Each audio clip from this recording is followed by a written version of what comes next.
It is the 15th of October. We're halfway through the month, and we're about 3 weeks away from the election for the president of the 47th period of the United States of America. Today's subject is a little bit about moving on. Well, some other things on the show that we've got here today is, of course, Kamala moving on. We've got a little bit about, let's see here, trying to read backwards a little bit. We got a little bit of story time today. We're going to talk a little bit about Egypt and the 400 years of slavery, since Kamala wants to bring up stuff like that. And then we've got a little bit of money. We're going to talk about money. We're going to talk about this character, Mr. Soros, for those of you that may not have heard of this guy. All right, so let's get started. I'll move a little closer here. I've had some issues with my voice not carrying through. Okay. Kamala, VP, very quiet, very speech unsavvy. What can I say? Very lousy VP. Paired very well with Biden. They made a very dynamic duo. Now, she's talking about white people, the white devastation to the country, the white history, and her boss is white, so I don't know where this goes to, but she had talked about how the whites had arrived here, enslaved people, killed the Indians, or the natives as I call them, sorry, and enslaved the blacks, and they had brought them over. Now, I want to let Kamala know that the white people here in America were not the first people to have slaves, and even though she is not black, she is Jamaican as far as I know, or whatever the hell she is this week.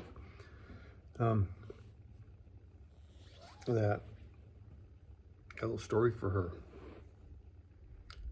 There was some black people called the Egyptians. They were in the northeast part of Africa, the dark continent. And they had some slaves called the Israelites, or the Jewish people, for 400 years thereabouts in Egypt. I'll tell a little story here. Now, I don't agree with slavery, but it happened. Everybody that I know of, about every race, had slaves. Even the Israelites had slaves.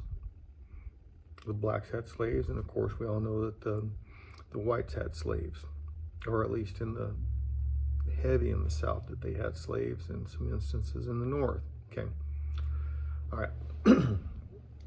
Now, I was a sergeant. I ran a shift at the prison here, the medium facility in San Jose, and happened to be Martin Luther King Jr. Day. It was a holiday, and I was running shift, and on the holidays we would run what we called an extra duty crew for those that were disciplinary problems, and we would have them come out, and I would have them do some easy work, like come pick up a little bit of trash on the yard, the prison facility, within the confines of the fences, of course.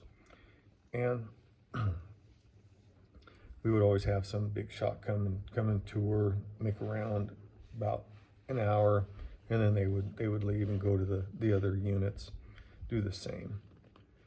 And I got a call that one of the blacks had refused to work that day, Now, granted, I had racially balanced.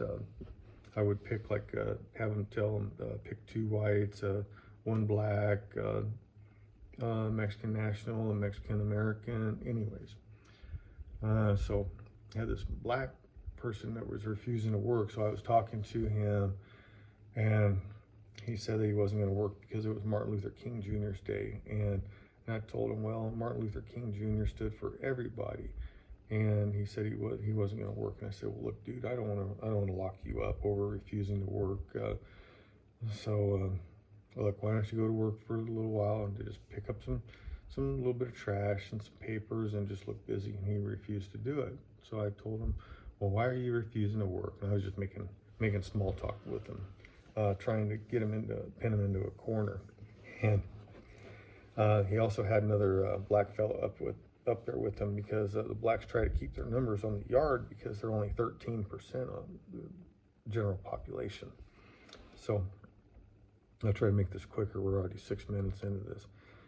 So to make a long story short, I told him, I said, I can tell, I don't want to make any stereotype you, but I can tell from the looks of you that you're African American, I can assume. Well, he kind of puffed up a little bit, pride, of course. Okay, fine. He goes, yeah. And I said, oh, well, up there in northeast corner, you got that country, Africa. Egypt. He goes, yeah. And I said, well, that's where they built those pretty pyramids up there. And he says, yeah. And I said, well, you know who built those pyramids? And he says, no. And I said, my ancestors. Now you get your ass to work. And he took off, and he went and did his stuff. What I mean to say is that, you make an issue out of it, and that's fine, but it's just that a lot of other people have suffered from slavery too. So let's move on. Oh, reparations. So should the Israelites also receive reparations? Because I don't think that there's been any time limit marked on this, has there? And I've been hearing, well, there's 100 years, 200 years. My ancestors with records of 300 years in slavery, so we deserve $2 million. We deserve 3. We deserve 5. We deserve $100 million. Well, what about the Israelites? Fair is fair, right? Okay. Now, especially in this day and age, we need to follow the money trail, getting ready to vote. And a lot of this problem with the Democrats is going to stem from this guy that we're going to call Yorkie Schwartz. That's his God-given born name. He is now called George Soros. So we need to, we're going to go a little bit more into him tomorrow. But you might just do a little bit of reading on him and what he's done. He's very left. So he's used a lot of his money for donations, influenced politicians, taken over the media, CNN, some of the other liberal. Anyways, we'll get into that tomorrow. So everybody have a good day, and sorry to be so long today. Just had a lot of information. God bless you, and remember, Jesus loves you. Until then, see you. Bye.